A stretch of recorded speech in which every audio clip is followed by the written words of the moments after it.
Olá, vamos continuar nossos estudos? Eu falei para vocês que nós íamos estudar o mundo antigo em duas etapas. Chegou a vez de Roma Antiga. Quem for para a história vai perceber que Roma merece atenção em três lances: a monarquia, a república e o império.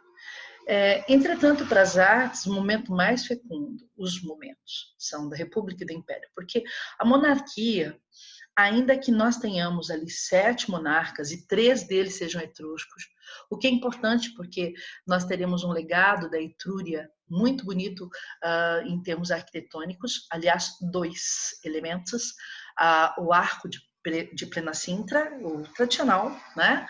E também a cúpula é uma forma de abóboda semisférica, muito bonita, é um legado da Etrúria. A verdade é que Roma era uma vila pequena, ainda muito modesta, e ela vai atingir outras conformações assim que nós temos duas expansões.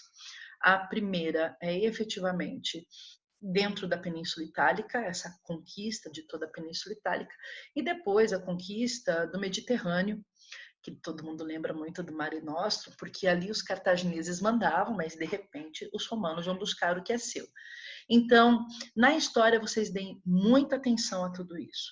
Eu aqui vou pegar as características gerais da arte que Roma nos deixou e que vai influenciar nossa forma de ver o mundo até hoje.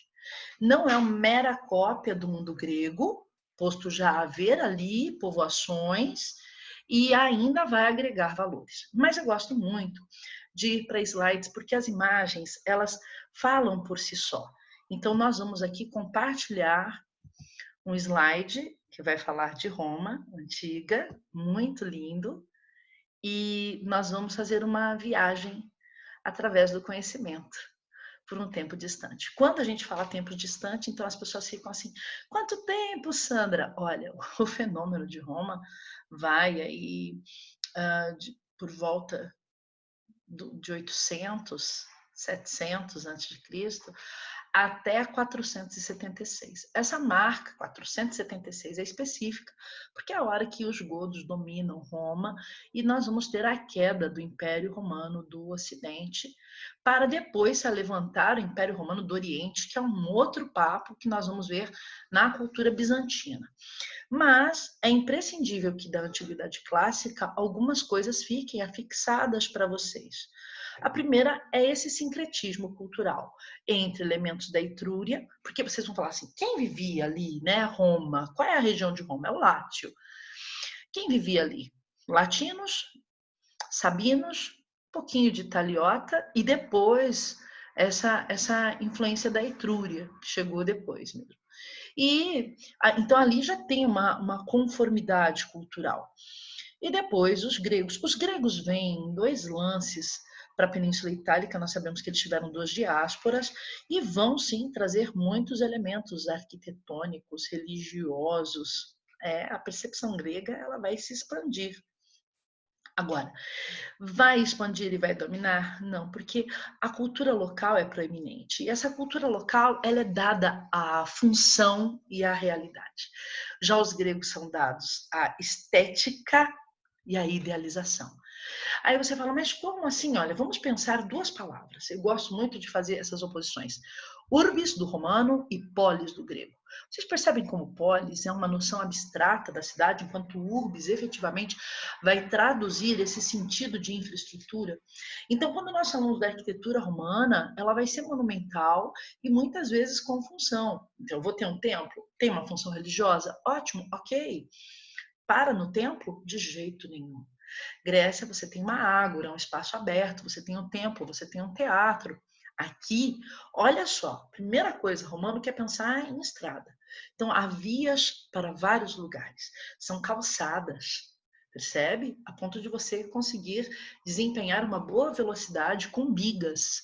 Não é nem só a cavalo, é com bigas, com carros. Então, primeiro, as vias.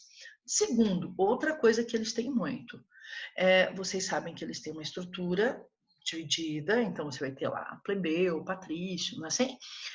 tudo que essas pessoas fazem, o patrício produz um pouco mais, o plebeu um pouco menos, porque são maiores e menores proprietários, tudo isso vai ser arrestado, vai ser arrolado. Eles fazem basílicas. O nome basílica hoje está sendo utilizado pela igreja e normalmente é realmente um ponto de cura, de cúria, de poder dentro da igreja. Naquela época não, era uma zona notária. Então você vai ter ali uma espécie de bolsa de cereais, mas também anotação de assentos de nascimento, de registros de casamento, tudo o que acontece. Porque Roma vai se fortalecer especialmente com um exército sólido. E para ter esse exército, eu tenho que saber do meu contingente. Então eles vão fazer todas as anotações nessas basílicas. Ao pé da basílica, o foro romano. É importantíssimo você saber que esse povo vai desenvolver o direito romano, que é base para o direito que nós vivemos até hoje no Brasil. É um direito pautado na lei. É aquela história, dura lex sed lex. Não tem nada a ver com o direito dos costumes, o consuetudinário que nós encontramos na Alemanha ou nos Estados Unidos, normalmente nos países nórdicos. Aqui não, é um direito normativo. E esse é um legado latino, muito útil, porque se você observar o direito grego, era pautado em sortilégio, jogar conchas para cima e ver se ia ser livre ou preso consoante ao movimento dessas conchas. Então, Roma vai trabalhar com o devido processo legal. Isso é uma boa evolução. Outra coisa, além do foro romano, da basílica, é uma sociedade que pensa muito, por exemplo, nas condições de vida. Se num primeiro momento nós tínhamos barracos, né, e há narrativas com esses barracos romanos, há um episódio na época de Nero, que ele só porque queria uma área para construção, ele queimou barracos. Então, pobres desde sempre terão barracos, e é um pecado, mas enfim, lá também era assim. Tirando esses barracos, a maioria das casas mais confortáveis, mais abastadas, tinha uma estrutura muito interessante, e eles buscavam água para ter água nessa casa, então havia fontes por toda a cidade, e a água que vinha para essas fontes chegavam até ali de nascentes muito boas, como eram os aquedutos do Cláudio, que é uma sucessão de arcos por onde a água transita numa altura tão interessante que é difícil de alguém contaminar ou envenenar. E ainda nós temos uma cultura da diversão, que não é só nas festas dos deuses como Baco, com os bacanais, as bacantes jorrando vinho, ou na colheita com séres e os cereais. Não, nós vamos ter aqui algo muito interessante. O que é interessante nessa época é efetivamente a política do pão e do circo. E é interessante não porque ela seja positiva, mas para que nós compreendamos de que maneira havia uma alienação já no passado dos populares. As pessoas iam até espetáculos, em casa de espetáculos. Essas casas eram normalmente anfiteatros elípticos, porque lá nós não temos muitas montanhas para ficar fazendo arena, né, para apoiar na costa íngreme e fazer a arena. Então nós temos que fazer o muro de arrimo, e ali nós temos vários eventos, como foram, por exemplo, os gladiadores. Mas não parava só nos anfiteatros, nós temos também os circos, por isso o nome política do pão e circo, e dessa altura já vinha o picadeiro. O picadeiro é onde ficavam os cavalos, com corridas de carros, de bigas, mas ali também eles realizavam o pugilato ou guerra de escravos. Então, assim, nós temos uma vida muito dinâmica e que nós vamos conhecer em termos de construção e de edificação. Também é interessante saber que eles fazem esculturas, e essas esculturas elas priorizam o caráter sobre a beleza, não tem, via de regra, a mesma dimensão da escultura grega, posto que em Roma há menos mármore, então eles vão dar vazão à criatividade em peças menores como o busto, e vamos estudar os 4 estilos de pintura. Sim, são 4, eles são um legado da cultura grega, e nós vamos saber quais são esses 4 estilos conforme a aula caminha, mas já deixo de antemão que eles imitam pedra, que eles abrem janelas onde não há, a pintura cria uma ilusão de ótica, depois eles gostam muito de elementos decorativos e por fim juntar tudo isso num só. Vamos à aula. Para começo de conversa, vocês viram o que eu deixei aqui? Ah, muito lindo, né? Eu deixei uma pintura Do quarto estilo Flaviano, que é bem completa, porque simula janelinha. Ó, eu vou agora lá com o mouse. Simula janelinha, faz ornamentação. Olha que lindo esses grolesques. Assim, chama grolesques esses desenhinhos, como a gente faz no nosso caderno. Percebe? Aqui embaixo está imitando pedra, que já vocês vão ver melhor, né? E aqui tem essa ideia de um realismo absurdo que se estende. E embaixo eu deixei o panteão. Por que eu deixei o panteão? Porque é um sincretismo da cultura helenística com a cultura etrusca. Vocês logo vão ver à frente o frontão triangular, as colunas, os capitéis que são gregos, mas atrás uma edificação circular muito nova para todos nós, e é porque com os conhecimentos de base do arco de plena síntese, a gente consegue fazer aquela abóbora, aquela cúpula, e é bem curiosa, a gente vai ver ao longo da aula. Mapa, meu amor, para onde nós vamos? Lá, para a região do Lácio, né? Roma. Nós também vamos encontrar coisas muito interessantes na região de Nápoles. Toma cuidado, muita gente vai agora investigar Roma e se esquece que na Itália nós temos 3 períodos estéticos, pelo menos 3 muito famosos: a Antiguidade Clássica, o Renascimento e o Barroco. E as coisas estão todas juntas e amontoadas ao longo das cidades. Então você vai olhar uma coisa e falar: nossa, olha, é Antiguidade. Não, não era, Barroco. Então toma cuidado com isso. Olha, isto é Antiguidade. O Templo de Fortuna Virilis. Parece grego. Parece mesmo, frontão triangular. O que é diferente? Se a comparação ela é óbvia, a gente tem que procurar a diferença. Olha a escadaria. Ela é única. Os gregos gostam da escadaria contornando a edificação. E você pode subir no templo por qualquer lado. Os romanos são militares, né? São militarísticos, são belicosos, eles controlam muito quem tem acesso a cada região. E é por isso que a escadaria está na frente e é um número maior de degraus. Parece que há pessoas que não perceberam ainda a força da arquitetura nessa distribuição de poderes. Você coloca degraus, os populares têm mais dificuldade de ascender, eles ficam mais intimidados, sabia? Normalmente é assim. Essa ideia da elevação dá um grau de superioridade. Gosto muito de observar ali os capitéis, são jônicos. Vocês viram que elegância? Sim, muito elegante. Aqui nós não temos muito mármore, então haverá também alguns prédios em calcário. Bacana, né?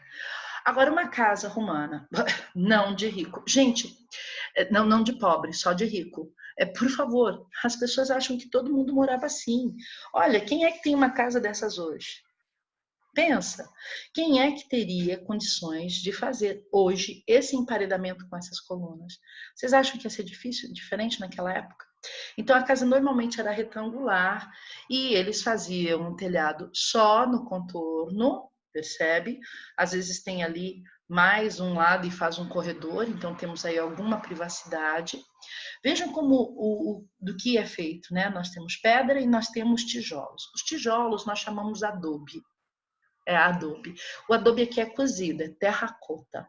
E ali atrás são pedras. Quando eles fazem isso, eles colocam muito bem. Olha esse pedreiro, olha esses tijolos. Quando tá tudo retinho, é opus reticularum. Quando tá daquele jeitinho lá atrás, que é menos certinho, que é mais misturado, é opus incertum. Obra incerta e obra reticular. No centro vem esse átrio, esse lugar aberto para que pudesse ventilar. E abaixo, eu não sei se vocês percebem a água, ao eplúvium, implúvium na realidade. A gente fala eplúvio porque traduz. O implúvium é a água da chuva que caía ali. Para beber, tomar banho? Nunca. Eles bebem e tomam banho com água de fontanário. Isso daqui é para refrescar o ambiente. Alguns tinham até peristilos, jorravam aguinha. Sistema físico, funciona bem. Aquilo lá atrás que vocês estão vendo com uma reentrância é porque vocês viram agora um templo e os romanos tinham os seus deuses públicos. Aqui, por exemplo, está lá Fortuna Virilis, né? Eles gostavam muito de Marte, eles gostavam muito de o deus da guerra, né? Vermelho, rubro. Eles gostavam de Ceres, cereal, Baco, do vinho. Mas todo romano, por conta dessa tradição latina, mesclada com a etrusca, gostava de cultuar os deuses familiares. Os deuses familiares eram chamados de lares. Lar, casa, lares. E para esse culto eles tinham assim um espacinho dentro de casa onde se ateava fogo. Era chamado lararium. é o ancestral da lareira. E ali eles levavam o fogo. O homem acendia o fogo, a mulher não deixava apagar ao longo do dia. Como dos 17 aos 40 o homem ia para a guerra, porque era do exército, não era mais da família, muitas vezes a mulher sozinha não podia atear o fogo para os seus parentes. Olha que triste, ela tinha medo até de perder o seu companheiro na guerra. Então foi criada uma resposta que a mulher poderia atear o fogo se tivesse um filho menino do lado. Isso era uma estratégia para a gente ter mais soldado para a guerra, como é óbvio. Algumas mulheres ficavam tão desesperadas de não ter um filho, homem, um menino, que compravam, pedia para o marido comprar um filho. A mulher ficava bastante dentro da vida privada, sabe? Mais fechada. E o homem mais na vida pública. A sociedade era patriarcal. Mas é muito interessante ver o larário, não é? Onde eles faziam esses ritos familiares para os seus. Então, eles acreditavam nos seus ancestrais e achavam que esses ancestrais, depois de mortos, cuidavam de si. É engraçado, né? O egípcio acha que a alma volita e volta para vida pós-morte e volta para governar, no caso do faraó. O grego acredita que a alma volita 40 anos e depois ela pode ascender ou ascender. E aqui eles acreditam que eles ficam à espera, que há um lugar onde todos vivam depois. Muito interessante. Ainda essa ideia das construções, ali vocês viram a coluna, olha, os dois aqui têm coluna, são influências muito, muito, muito da cultura grega. Agora eu quero mostrar uma outra edificação, uma outra forma de sustentar, que é o arco. Olha esse arco. Eu retirei de Nimes, na França, é um aqueduto maravilhoso, da época da expansão do Império Romano. Lindo, não é? Todas as vezes que você tem um arco de plena cintra, olha, aqui nesse ponto do arco diminui bastante a trave. Então você ganha bastante espaço porque você pode colocar exatamente os pilares mais distanciados. Muito interessante, a água passava em cima. E se você estiver falando, lembra os arcos da Lapa no Rio de Janeiro? Pois é, onde Romano passou, deixou isso como um aprendizado muito funcional. Outra coisa é que os arcos podem se estender para construções mais complexas. Agora eu trouxe o Coliseu, que é aquele lugar que todo mundo associa quando se fala em Roma Antiga, porque aí nós tínhamos os espetáculos de gladiadores e muito que foi feito aí era com base na política do pão e do circo. Olhem comigo, do primeiro pavimento, desculpa, do primeiro pavimento ao último tem o bebê da vizinha chorando. Do primeiro pavimento ao último nós temos o enfeite com semicolunas, percebem? E acima tem capitéis. Esse primeiro é com capitel dórico, esse é com capitel jônico e esse é com capitel coríntio. Elas não seguram, elas não dão estrutura, estão aí de ornato mesmo. Quem segura tudo isso? O opus cimentício. E você vai falar, o que é isso? É um tipo de cimento. A areia deles é de base vulcânica, basáltica, então é muito sólida, e com água, cal e, enfim, umas lascas de cerâmica que eles usavam. Sim, eles colocavam uma lasca de cerâmica que é muito leve e que gera dentro da amálgama vários pontos de contato. Isso deixa muito sólido e era possível fazer com tantos pavimentos para suportar o peso de 40 mil pessoas. É um espetáculo violento, não é verdade? Então, lindo de se ver. Outra forma de usar o arco é com esse aqui, olha, um arco comemorativo de guerra. Esse é o de Tito. Os dois mais famosos são de Tito e de Constantino. Constantino, como vai ser um rei cristão, haverá 3 passagens assim, olha. 3 arcos de plena cintra. Quando alguém ganhava algum combate, voltava para a cidade trazendo os escravos, o que tinha sido pilhado, essa é a verdade, e passava ali o povo com ramos, né, recebia em festa, e vinha aquele homem num féretro. A palavra féretro hoje é mórbida porque nós falamos do féretro quando nós temos o decujus, um morto que vai ser levado. Nessa época, o féretro trazia toda a contribuição, toda a riqueza oferida dentro de uma batalha. Agora, que lindo! Eu precisava mostrar a cúpula por cima. Linda. Pare e observa. Olha que coisa linda. Vocês estão vendo ali aquele furo? É um óculo. Um óculo, gente. Por que que tem aquele óculo? Porque não dava conta de fechar, não tinha amarração nem em pedra nem em metal. A forja do ferro para fazer vergalhão é do século XIX. O ferro precisa de mais de 1500 graus para poder chegar num tempero ótimo para fazer vergalhão. E a pedra em si, além de não se ter muita pedra resistente, não se tinha técnica. Então deixava assim aberto, chovia lá dentro, mas é um espetáculo. Dá uma olhada no tamanho dessa edificação, olha o diâmetro dessa cúpula. Isto é uma cúpula, é uma abóboda simultaneamente. É que é uma abóboda semisférica, por isso cúpula. Entende a denominação? Vamos dar sequência agora às esculturas. O que faria um homem na sociedade de consumo? Não, em qualquer tempo, deixar representar como ele efetivamente é. Segurança, não é? Muita segurança. É muito mais do que se é bonito ou se é feio. É a segurança de ser, de ter ali no seu semblante, em cada marca, uma conquista da própria história. E é isto o que os romanos deixaram como legado. Quando nós pensamos nos nossos antepassados, que já se foram, nós não queremos ver uma imagem photoshopada. Eu gosto de lembrar, por exemplo, de minha avó à beira do fogão, percebe? Até com o cabelo um pouco desarrumado, ainda que ela fosse muito vaidosa e vivesse com o cabelo preso. Mas aquela realidade, aquele senso de realidade toca muito mais na minha memória, decoração, do que efetivamente um arranjo plástico.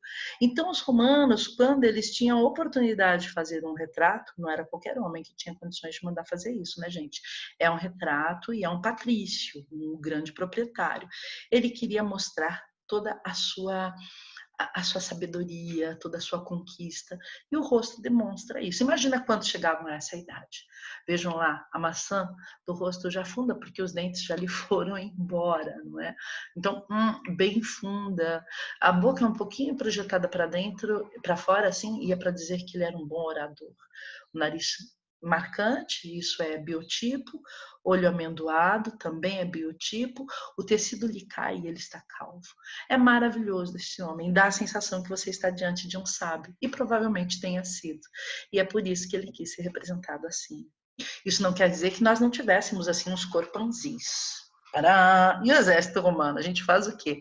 Dá uma olhada nesse de Augusto, bem ao gosto grego. Então, algumas vezes vão aparecer peças que vão resplandecer beleza. Ele está vestido porque agora temos que ter uma observação. Latinos não gostavam de esculturas desnudas. E por que não gostavam de esculturas desnudas? Eles diziam que era uma prática grega que facilitava ou projetava a pederastia. Aliás, Roma, durante muito tempo, tinha bastante preconceito com Pompeia, que foi destruída com Vesúvio na década de 70 da era cristã, sabe? Eles achavam que lá tinham muitos lupanários, que eram casas de tolerância, que lá havia muita homossexualidade, o patriarcalismo fazia vista grossa. Mas no exército é sabido que normalmente eles estimulavam um vínculo entre duas pessoas, estimulavam para que na hora do campo de batalha nunca um corpo ficasse para trás. Veja essa indumentária, que lindo. Quem viu ali o Cupido ao pé? É porque uma das batalhas dele ele ganhou com auxílio dos cupidos e do Cupido e dos golfinhos. Golfinho tem vínculo com o Cupido porque um animal, ai meu Deus, um mamífero bastante erótico. É bastante erótico. Então, dessa sensação de virilidade, tá em prima porta. Agora, Caracalla, bad boy. A cara dele de mal. Dizem que alguém tentou consertar esse rostinho dele, esses olhos zarolhos assim, esses olhinhos vesgos, e ele, ó, cortou o pescoço, ele não era de jeito. Mas também culpam esse cara pelo declínio do Império, porque ele quis fazer uma das coisas que o Romano mais gostava, que era uma termas. Ai, uma construção fantástica para tomar banho. Normalmente com 3 fossos de água, uma quente, uma morna e uma fria. A pessoa tinha um escravo lá, tinha muito escravo, porque ou pela colonização ou por dívida a pessoa se tornava escravo. Então ia a pessoa com o escravo, passava azeite com macela, macerado, com rosa no corpo, passava o frígio para tirar o excesso, mergulhava no caldário. quente. Saía, mergulhava no tepidário, morno. Saía, mergulhava no frigidário. Uau! Eles diziam que nessa cadência, sempre no caldário menos tempo, a pessoa saía com muito vigor. Os romanos tinham algumas práticas assim, e eles se orgulhavam, porque diziam que em todas as terras que eles tinham dominado, eles eram os povos mais limpos. Havia termas para todos os gostos e bolsos. A dele tinha cerca de 5.000 metros quadrados, gastou 6.000 escravos para construir, toda cheia de mosaico, que é aquele trabalho em pedras que você vai encaixando, calcário e basáltico, branco e preto, arcos imensos, tinha até biblioteca lá dentro. Faltou falar que tinha zona de alimentação e estacionamento próprio, mas era fantástica a terma de Caracalla. Eu não tenho como colocar tudo na aula, vocês podem pesquisar. Dizem que foi em nome desse investimento que houve o declínio. Eu aqui estou mostrando só o retrato e quero que vocês vejam a fibra dele, que ele faz questão de transparecer. Mulheres também não se preocupavam se o rosto estava mais ou menos harmonioso. Aliás, eles até se orgulhavam das suas características naturais, como o nariz de família. É o caso dela. Eu gosto muito do arco do cupido que ela tem. E é só esse nariz que vai fazer esse arco do cupido. O resto, só se for plástica.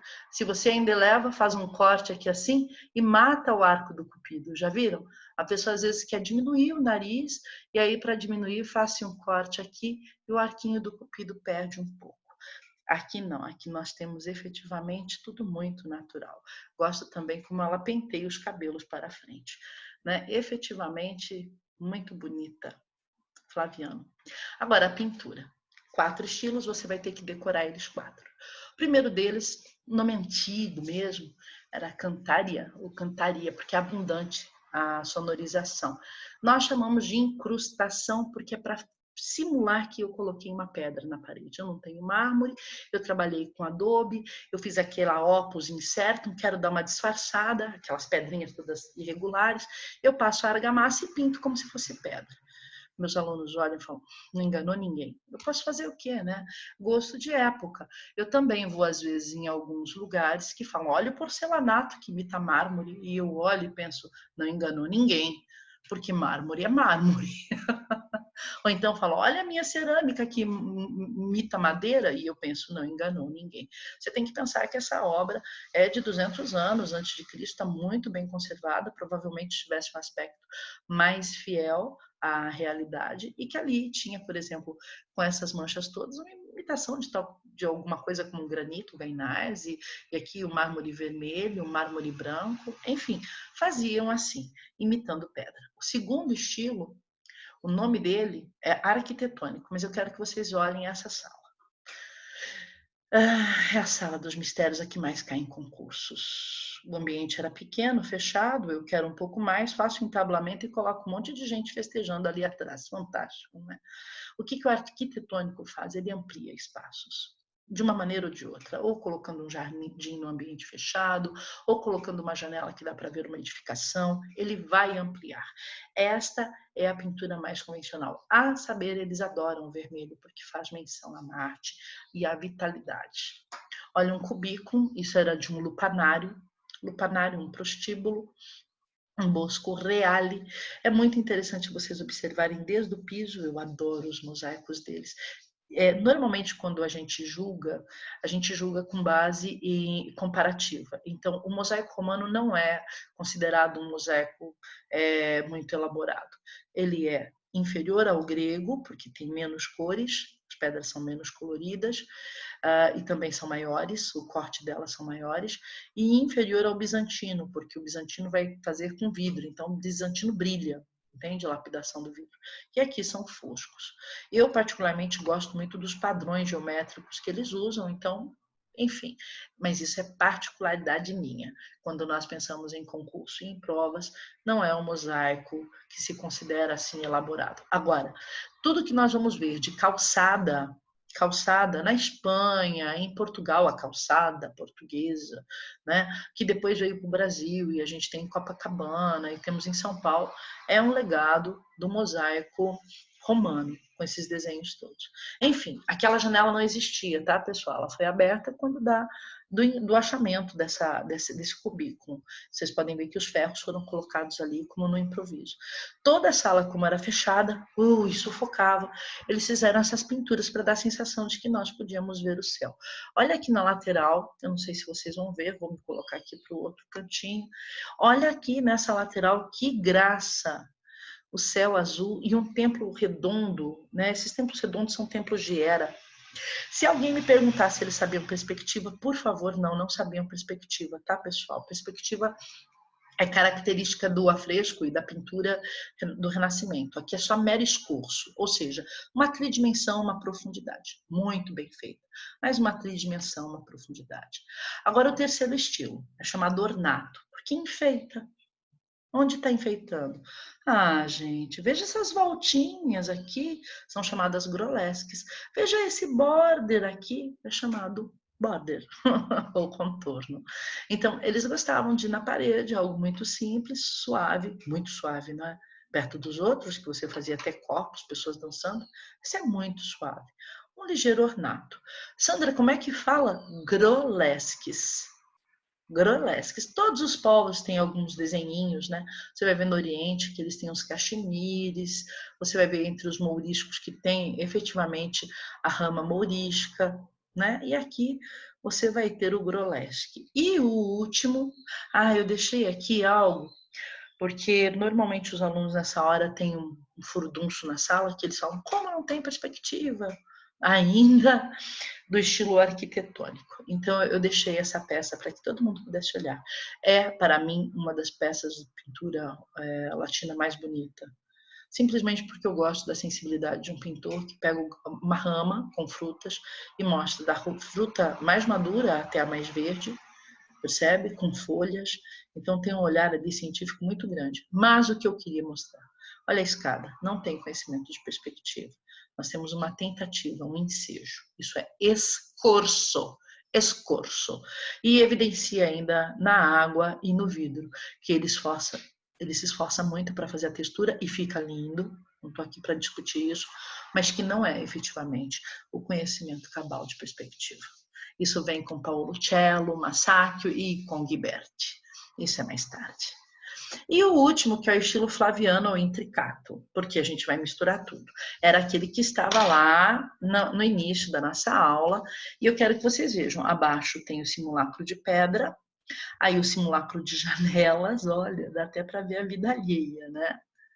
E depois vocês vão ver esses volteiozinhos todos, esses grolesques enfeitando, que ficou muito bonito. Então, o último flaviano é o intricato, é quando você vai colocar tudo junto.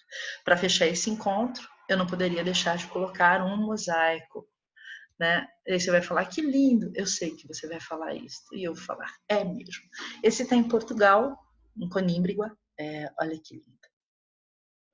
Sandra, é o labirinto do Minotauro que Dédalus construiu para o rei Minos e que depois Dédalus deu um fio vermelho para Ariadne ajudar Teseu depois que matasse o Minotauro para fugir com ele. Foi tudo isso junto e misturado. Essa narrativa é uma narrativa minoica muito famosa e que persistiu na cultura da humanidade até chegar aqui. Gente, fala sério, se não é bonito? Só que elaboração perto de outros é um pouco menor, é mais grosseira. Eu, particularmente, ficaria muito satisfeita com esse, olharia para ele todos os dias. Bom, eu termino por aqui, Roma. Deixo um beijo, um queijo, deixo parar esse compartilhamento para a gente se ver.